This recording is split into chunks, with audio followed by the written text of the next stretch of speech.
Cuba is closely tied to Venezuela, and officials there say 32 Cuban security officers were killed in the U.S. strike on Venezuela that led to Maduro's arrest. Many people in Cuba say they've lost a close ally, but here in Central Texas, some Cubans told us U.S. intervention could be a good thing for the island nation. Here's KVUE's Kelsey Sanchez. All eyes are on Venezuela's allies after ousted President Nicolás Maduro was captured over the weekend.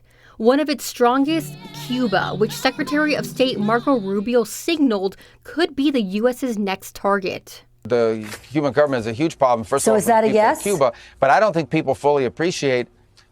I think they're in a lot of trouble, yes. Austinite Celine Medina says she still has family in Cuba and said she felt joy over the news Maduro and his wife were removed.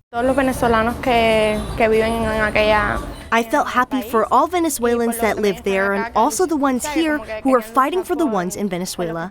And I feel like they're going to feel like their country is free. Medina says she came from the country 4 years ago and described the dire desperation Cubans face daily at the hands of Cuban President Miguel Díaz-Canel, who recently said the Cuban-Venezuelan alliance won't go down without a fight. The situation is complicated because things are difficult in Cuba, difficult for the people who live there. There's no food, there's no electricity, no water. A sentiment echoed by Cuban native Anthony Suarez, who says he was happy for the people of Venezuela.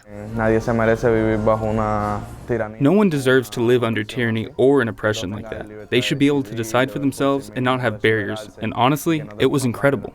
While it's unclear whether threats alone will put pressure on the Cuban government, the future of the island looks complex. According to UT professor of history and public affairs Jeremy Suri, he believes Cuban leaders aren't worried. I don't think the Cuban government is afraid at all. I don't think they're concerned in any deep way. They recognize that the United States did extricate Maduro from Venezuela, but we have no occupation force in Venezuela right now. We're talking about running the country, but there's no evidence that we're putting any force behind that. Suri also pointed to the Cuban government remaining defiant over many failed attempts at U.S. intervention. Cuba looks small, we look big, but they have more than a century of experience resisting American influence.